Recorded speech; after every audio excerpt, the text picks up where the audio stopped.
Uma ucraniana que chegou pequenininha ao Brasil é o tema deste Luminuras especial. Ela foi batizada como Aya e no Brasil virou Clarice, Clarice Lispector. A escritora morreu em dezembro de 1977, há 40 anos, portanto. No programa de hoje, a gente fala de pontos pouco conhecidos e também dos textos mais famosos.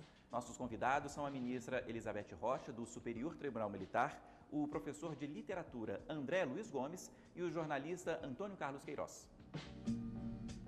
Tudo bem, André? Tudo bem. Muito bem-vindo. Obrigado pelo convite. Antônio Carlos Queiroz, ACQ, bem-vindo também. Muito obrigado, Paulo, pelo convite. Bom, eu começo perguntando o seguinte: Clarice Lispector é a grande escritora brasileira na avaliação de vocês? Começo pelo André. Olha, eu diria que é uma das grandes escritoras brasileiras, né? Eu, particularmente, gosto muito de Clarice, meu doutorado foi sobre Clarice Lispector, a literatura dela eu me dediquei, então para mim é uma das escritoras que mais discute o ser, né? E discute a sociedade, discute o Brasil, né? Nas suas obras. Para você, ACQ? Eu acho que ela é a maior escritora brasileira, tanto pela forma quanto pelo conteúdo, as preocupações filosóficas dela, a maneira de ler o mundo. Agora, quem foi Clarice? Uma mulher misteriosa, enigmática, tímida algumas vezes, forte muitas vezes. Como é que você define, André? Olha, Clarice sempre foi um mistério, né? Quer dizer, desde a data de nascimento, né? Que também começa com um mistério, na de Gottlieb, podemos chamar atenção para isso na biografia que ela escreveu, dizendo justamente isso, né? Algumas datas, às vezes, aparecem como 1920, outras vezes 1925, mas chegou à conclusão que Clarice nasceu em 1920, né? E Clarice era uma pessoa misteriosa, tem vários causos, né, de Clarice Lispector, muito interessante. Eu, particularmente, também vivi muitas situações muito misteriosas com Clarice, na medida que eu ia estudando, né, as relações da Clarice com o teatro, Clarice sempre era um mistério, né, nesse sentido. E eu fui desvendando várias coisas, eu fui desvendando uma Clarice que, por exemplo, frequentava teatro, era amiga de pessoas do teatro e também é uma pessoa que no dia a dia, né, tinha essa questão misteriosa e esse caráter muito observador. Clarice era um filtro, né? Tônia Carreiro diria, por exemplo, que ela é uma esponja, né? Clarice sugava as pessoas justamente pelo seu conteúdo de mistério, né? E também por esse discurso, né, extremamente filosófico, né? Como disse o ACQ. Completa esse perfil pra gente, ACQ. Eu acho que o mistério em Clarice é um mecanismo, uma ferramenta para a descoberta do próprio mundo. Uma parte desse mistério é mitológico. Eles faziam um monte de... Por exemplo, uma vez ela participou de um congresso internacional de bruxas na Colômbia, e quando ela voltou, o pessoal começou a descobrir que ela teria aparecido assim, assado, com roupa preta aqui, acolá, etc. Mas a Clarice, a arte dela é dedicada à solução dos mistérios, embora ela própria, como dizia o Paulo Francis, fosse uma mulher insolúvel. Bom, essa ucraniana que chegou no Brasil pequenininha, com um pouco mais de um ano, foi repórter, depois foi cronista e escreveu muito. Tem crônica, tem livro infantil, tem romance, tem conto. A gente está aqui com vários livros dela, que são aqui do André, raridades aqui, todos são primeira edição. E o que você destaca, André? Destaco o primeiro romance, né, publicado por Clarice, que é o Perto do Coração Selvagem. Ainda jovenzinha, Clarice escreve, né, o romance Perto do Coração. E logo quando ele é publicado, há uma recepção crítica, né, de grandes nomes da literatura daquele momento, né? Quer dizer, Antônio Cândido, Álvaro Lins. Recepção crítica já faz dela uma grande escritora, né? E o Perto do Coração Selvagem eu destacaria, né, por ser o primeiro grande romance, depois o Paixão Segundo de H e os livros de contos, né? Eu acho que fica difícil destacar um livro da Clarice. O que eu digo sempre como professor é que eu gosto sempre de apresentar para os alunos, né, principalmente os jovens, né, uma Clarice através dos contos, né? Eu acho que os contos da Clarice são contos extremamente líricos, poéticos, mas ao mesmo tempo densos, né? E é essa Clarice que é muito interessante. Então, Felicidade Clandestina, por exemplo, é um livro muito fácil de ser lido e de se apaixonar por ele. E você, esse aqui, o que você destaca? Que livro? Eu começaria destacando também Perto do Coração Selvagem, porque ali ela meio que formula um programa da sua arte. Ela tem um monte de trechos na boca de Otávio, um dos personagens do livro, em que ela destaca frases inteiras do Spinoza. Então, como judia, que aliás nunca se considerou ucraniana, mas ela se considerava pernambucana, ela tem uma empatia grande com Spinoza que vai marcar a obra dela toda. E nisso eu me identifico muito, porque isso me interessa também, a preocupação filosófica dela, de como é que você, através da palavra e através de outros veículos de comunicação, o teatro, a música, etc., como é que você descobre o mundo. Eu acho que esse programa dela, no primeiro romance, é fundamental. Evidentemente, outros romances têm um peso e uma densidade muito grandes. A Paixão, segundo o GH, por exemplo, que é existencialista, né? A gente pode dizer que aí, nessa época, ela já teria lido Sartre, por exemplo, ela chega a píncaros enormes de arte, de excelência. E, finalmente, eu destacaria Água Viva, em que realmente ela discute o que a palavra, o que a pintura pode fazer na leitura do mundo. Eu queria que você lesse um trechinho de Água Viva, então, pra gente. Essa aqui, vamos lá? Escrevo-te toda inteira e sinto um sabor em ser, e o sabor a ti é abstrato como um instante. É também com o corpo todo que pinto os meus quadros e na tela fixo e incorpóreo. Eu, corpo a corpo, comigo mesma. Não se compreende música. Ouve-se. Ouve-me então com o teu corpo inteiro. Quando vieres a me ler, perguntarás por que não me restringe a pintura e as minhas exposições, já que escrevo tosco e sem ordem. É que agora sinto necessidade de palavras. E é novo para mim o que escrevo, porque minha verdadeira palavra foi até agora intocada. A palavra é a minha quarta dimensão. A gente conversava aqui antes de gravar até o programa, que uma palavra para ela, talvez a principal, não era ser, era é. Pois é, num outro trecho ela diz assim: mas a palavra mais importante da língua tem uma única letra, é. É. Estou no seu âmago, ainda estou. Estou no centro vivo e mole, ainda. Para ela, essa palavra é muito relevante porque não é ser, não é nem foi nem será. É o momento da vida, o momento em que ela está se realizando. Isso talvez a gente pudesse resumir a Clarice, sua obra, numa só palavra, é. André, eu queria que você lesse um trecho também de um livro que você destaca aqui da Clarice. Entre vários livros que eu poderia destacar, né, eu vou ler aqui um trecho de A Paixão segundo GH, que foi, inclusive, adaptada para teatro, né, em dois momentos. E na última encenação, tivemos a Mariana Lima encenando, né, o Paixão segundo GH. Dá-me tua mão, vou agora te contar como entrei no inexpressivo que sempre foi a minha busca cega e secreta. De como entrei naquilo que existe entre o número 1 e o número 2. De como vi a linha do mistério e fogo, e que é linha subreptícia. Entre duas notas de música existe uma nota. Entre dois fatos existe um fato. Entre dois grãos de areia, por mais juntos que estejam, existe um intervalo de espaço. Existe um sentir que é entre o sentir. Nos interstícios da matéria primordial está a linha de mistério e fogo, que é a respiração do mundo. E a respiração contínua do mundo é aquilo que ouvimos e chamamos de silêncio.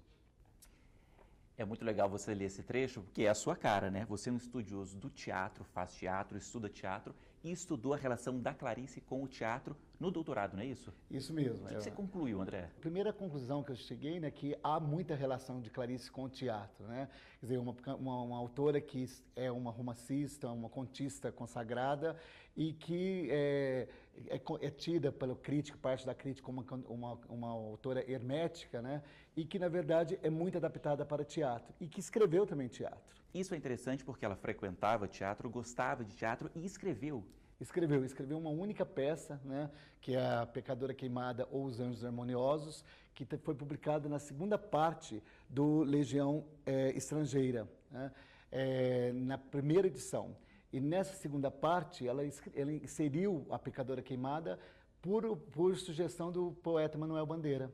né? Então ela publica A Pecadora Queimada, depois ela retira A Pecadora Queimada das publicações subsequentes.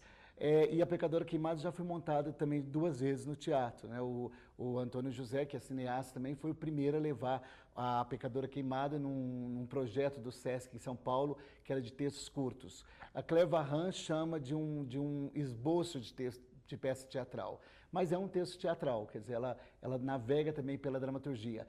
E também, para mim, foi muito curioso saber que numa das entrevistas, das poucas entrevistas que ela dá, ela diz que aos 9 anos ela começa a escrever uma peça de teatro que não tinha nunca fim, e que essa peça ela perdeu, né? Perdeu esse texto, obviamente, mas ela comenta, ela fala com isso numa entrevista. Quer dizer, para um estudioso de teatro chegar, né? Clarice falando isso, que o primeiro escrito dela foi para teatro, né? E ela tem essa primeira pessoa que está sempre se dirigindo diretamente ao leitor, né? E obviamente isso acaba atraindo muitos os encenadores. Por isso Clarice é tão encenada. E além disso, Clarice, além de ser encenada, Clarice traduziu muitos textos teatrais, né? Quer dizer, na Fundação Casa de Rui Barbosa, quando eu fui lá pesquisar, eu descobri que Clarice traduziu Ibsen, né? Eda Gabriel do Ibsen, traduziu o Lorca, né? O caso de Bernarda Alba, o Mishima. Então ela traduziu vários textos e deixou lá um texto, uma tradução ainda aberta, né? Em processo, que é o The Member of the Wedding. Essa relação da Clarice com o teatro, ela tem a relação dela com a filosofia também, não é isso, Acequia? Que relação é essa? No Água Viva ela repete isso muito, que está atrás do que está atrás do pensamento. A palavra para ela não consegue dar conta do que o pensamento faz. Então ela tenta expressar isso. Eu acho que a arte dela é muito interessante, porque ela trabalha a palavra até a exaustão, até o ápice, assim, para tentar dar conta do que tem o pensamento. Isso é muito interessante e é um tópico da filosofia do Spinoza, que sabia muito bem que o pensamento não é feito com linguagem. A linguagem é um veículo do pensamento. Então, o pensamento é muito mais amplo. E aí é muito interessante porque, para ela e para o Spinoza, se Deus se confunde com a natureza, você pode, de fato, conhecer a própria mente de Deus, porque você pode conhecer os mistérios da natureza. O Einstein dizia que o único mistério que tem no universo é não ter mistério nenhum. Nesse sentido é que o mistério instiga a pesquisa, instiga essa arte tão forte que é de Clarice. Queria dizer, né, que tem uma coisa curiosa, né, porque ele cita o Atrás do Pensamento, um trecho da Água Viva, e esse trecho justamente que ela fala de Atrás do Pensamento, e Atrás do Pensamento apareceu primeiro, foi o primeiro título pensado para Água Viva e apareceu no espetáculo da Betânia. Então o Água Viva nasce primeiro no teatro, sendo declamado pela Maria Bethânia, com direção do Fausto Arap. Ainda e no programa do show está lá, né, trechos do romance Atrás do Pensamento, que na verdade depois vai ser o Água Viva. Qualquer brechinho o André já quer puxar para o teatro, mas eu quero completar um pouquinho mais aqui com a filosofia. Você já tinha falado sobre o Spinoza aqui mais cedo. A Clarice estudou o Spinoza, o filósofo holandês? Ela leu bastante o Spinoza, tanto que o primeiro romance dela, ela leu um livro de Arnold Zweig, O Pensamento Vivo de Spinoza. Encontraram lá entre os livros dela uma edição francesa desse livro, e ela ficou encantada com esse livro a ponto de transcrever trechos inteiros no primeiro romance. E os críticos dizem que as ideias do Spinoza marcaram toda a sua obra, como marcou a obra de vários outros artistas, desde o Goethe, desde do Machado de Assis, o Borges. Então, é muito interessante essa relação da Clarice com o Spinoza. Fica uma obra marcada? A gente sabe que é uma obra muito extensa, muito variada, literatura infantil, conto, romance, teatro, mas fica uma marca para você, André? Eu acho que Clarice, a partir do CGH, né, eu acho que fica com uma grande marca dentro dos romances, mas A Hora da Estrela, né, quer dizer, quando ela publica em 1977, né, A Hora da Estrela, que é 40 anos da Hora da Estrela, 40 anos da morte da Clarice. Quer dizer, A Hora da Estrela é um hiato ali também na obra da Clarice, é um momento que ela meio que responde também à crítica que cobrava dela uma obra, né, de maior engajamento político-social, de uma nordestina. Então ali ela coloca uma personagem principal chamada Macabeia, né, dá 13 títulos para o romance e discute o romance dentro do romance, né? É uma metaficção e ali você tem o quê? Todo um dilema, né? O dilema do narrador, do autor, né? Que na verdade ela põe no início do romance, na verdade, Clarice Lispector. Quer dizer, se antes se pensava no autor, né, como aquele cara, o gênio que é inspirado, né? Ela não, ela desnuda as fragilidades também do autor, né? Quer dizer, o Rodrigues SM, ele vai dizer, olha, é muito difícil lidar com essa simplicidade que é Macabeia, né? Quer dizer, o complexo está no simples, né? E a dificuldade do Rodrigues SM é lidar com aquela inocência toda que é Macabeia. E de uma grandiosidade, quer dizer, de um caráter metafórico, né? Quer dizer, o livro, essa dificuldade do Rodrigo ACM faz ele, por exemplo, definir Macabeia, né? A gente estava falando da questão do ser, do em determinado momento ele cria uma grande metáfora. Macabeia é um dente cariado. Imagina, dizer essa metáfora, quer dizer, dá todo um contexto social, estético, né? Falar que Macabeia não é bela, Macabeia sente dor, Macabeia é pobre, Macabeia é sofrida. Quer dizer, é uma metáfora que cria, né, uma gama, né, de interpretações, né? Então, o romance é um dos grandes romances, eu acho que da literatura, e eu acho que a gente poderia ter como iniciador do que a gente chamaria hoje do contemporâneo. Para você, assim que é para a gente terminar também, o seu preferido? Olha, eu destacaria então, na altura do campeonato, Água Viva. Como jornalista, a gente lida com a palavra todos os dias, como diria o Drummond, lutar com as palavras é a luta mais vã. No entanto, lutamos, mal rompe amanhã. Eu acho que essa questão de você trabalhar com as palavras, de você esculpi-las, de você tentar expressar as ideias, expressar o mundo em palavras, é uma luta da nossa coleguinha, ela era uma grande jornalista, né? E dessa estupenda mulher, que, como diz o tradutor americano dela, era tão bela quanto a Marlene Dietrich e escrevia tão bem quanto a Virginia Woolf. Assim a gente termina esse primeiro bloco aqui do Iluminuras. Eu queria agradecer muitíssimo aos dois. André, muito obrigado. Eu que agradeço. Obrigado pelo convite. A CQ, muito obrigado, foi um prazer. Eu é que agradeço, Paulo. Bom, no segundo bloco a gente segue falando sobre Clarice Lispector aqui, mas fala sobre literatura e direito. No segundo bloco, a convidada é a ministra Elizabeth Rocha, do Superior Tribunal Militar. É um minutinho só, não saia daí.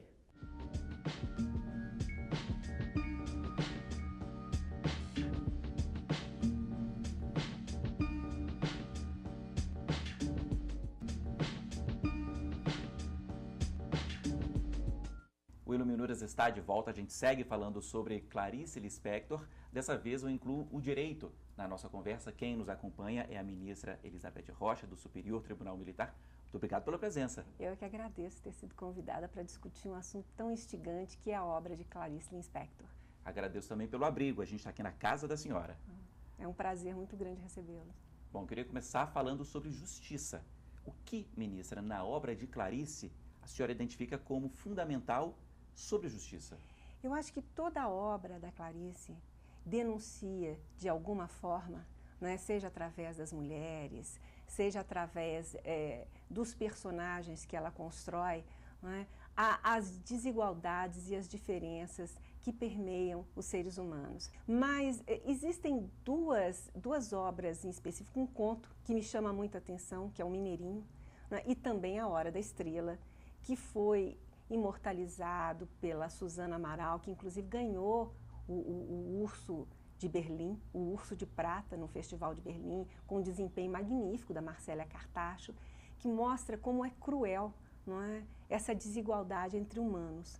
O Mineirinho é uma discussão contundente sobre a questão da marginalidade e da violência, que é extremamente contemporânea, né, e que mostra, né, como nós somos os responsáveis pelos monstros, né, pelos assassinos, né, pelos criminosos que hoje são quem nos atacam, quem nos agridem, porque todos nós, né, temos uma parcela de responsabilidade social por esse Brasil tão desigual que nós conhecemos e que nós, de uma certa forma, nos protegemos dele.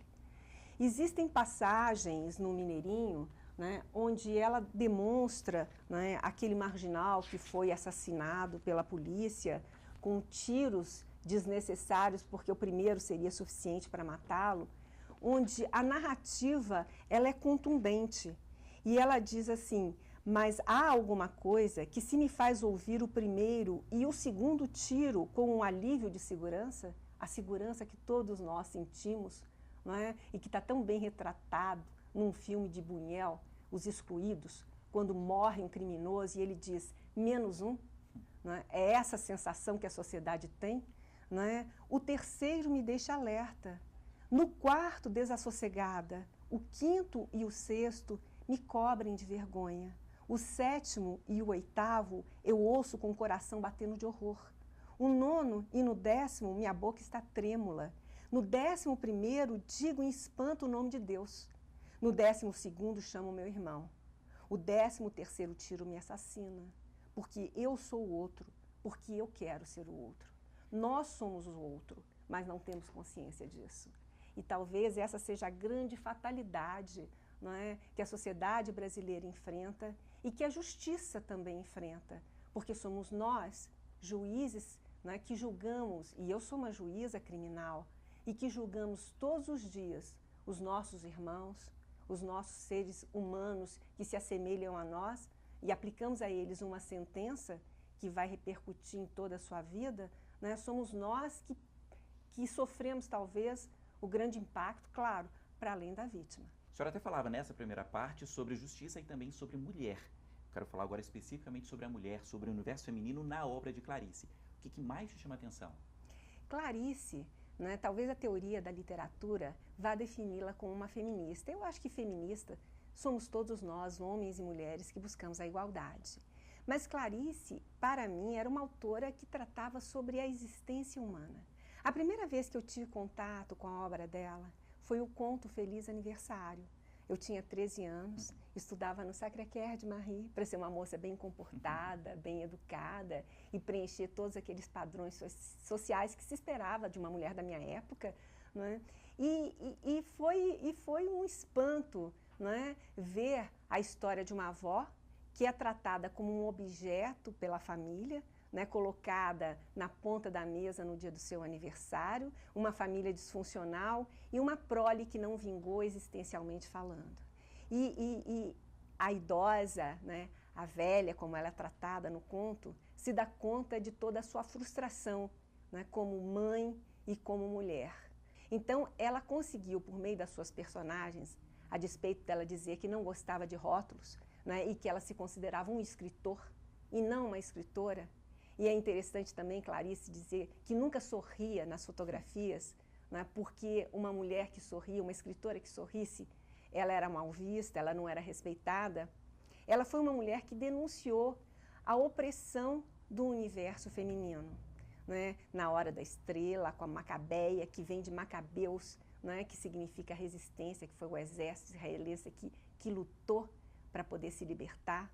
E ela define isso praticamente em todas as suas personagens, porque ela fala sobre a opressão, não é? E sobre essas situações de assujeitamento, né, do ser humano de uma maneira geral, por meio da mulher. É muito interessante, por exemplo, num conto onde ela escreveu Eu e Jimmy, a análise crítica que ela fala sobre a opressão feminina, que, no fundo, é a opressão de todos nós, porque quem oprime, talvez, não é? Ele tem um papel muito mais drástico e muito mais, eu diria assim, sufocante do que quem é oprimido.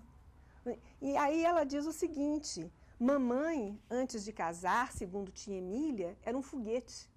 uma ruiva tempestuosa com pensamentos próprios sobre liberdade e igualdade das mulheres. Mas veio papai, muito sério e alto, com pensamentos próprios também sobre a liberdade e igualdade das mulheres. O mal foi a coincidência de matéria. Houve um choque. E hoje mamãe cose e borda, e canta no piano, e faz bolinhos aos sábados, tudo pontualmente com alegria. Tem ideias próprias ainda, mas se resumem numa: a mulher deve sempre seguir o marido como a parte acessória segue a essencial. A comparação é minha, resultado das aulas do curso de Direito. Porque Clarice era bacharel em Direito. Clarice estudou, né, e viveu uma época onde o direito civil, né, dizia que a mulher era relativamente incapaz. Eu vivi essa época. O Código Civil, a mulher para comerciar necessitava da autorização do marido. Então, esse contexto, né, de limitações dos direitos femininos, que na verdade não se resumiam apenas às mulheres, mas aos afrodescendentes, aos índios, que sequer eram citados, né, nem existiam. Ou seja, todos aqueles corpos que eram marcados pela diferença e, por isso, colocados numa posição de subalternidade, né, só hoje, com o discurso do politicamente correto, que é propedêutico, que é pedagógico, porque, de alguma forma, ele determina que as pessoas ajam, mesmo contra o pensamento delas, num certo sentido, porque senão o Estado te pune, né, só hoje é que essa ideia de liberdade tem ganhado destaque. Essa análise da senhora é muito interessante. Eu queria terminar o programa, já que a gente está aqui no finalzinho já, com os seus livros. A senhora leu aqui alguns dos contos, algumas passagens de contos favoritos. Mineirinho, inclusive, era um dos contos favoritos de Clarice. Quais são os seus preferidos, ministra? Eu gosto muito, né, do Come, Meu Filho. É um conto de 2 folhas. Eu gosto muito do Búfalo, onde ela se defronta com os dilemas existenciais que todos nós, em algum momento da vida, temos que nos deparar, né? Eu gosto muitíssimo da Hora da Estrela, mas o Feliz Aniversário, por exemplo, foi uma obra, talvez seja o meu predileto, porque foi o primeiro que eu li. Li com 13 anos e reli agora para essa entrevista. E posso dizer que ele foi muito mais impactante hoje, nos meus 57 anos, do que ele foi quando eu tinha 13. Porque eu compreendi exatamente a dimensão e o contexto no qual ela escreveu. Ministra, é isso. Muito obrigado pela conversa, por nos receber na casa da senhora e por falar ainda mais sobre Clarice. Muito obrigado. Sou eu quem agradeço o privilégio desse bate-papo, né? É muito interessante realmente poder discutir a literatura brasileira. Que bom, muito obrigado. Muito obrigada. Bom, muito obrigado a você também que nos acompanhou aqui hoje. O Iluminuras fica por aqui. Mas para rever este e outros programas, acesse aí tvjustiça.jus.br. Mande um e-mail para a gente também, iluminuras@stf.jus.br. E até o próximo programa. Tchau!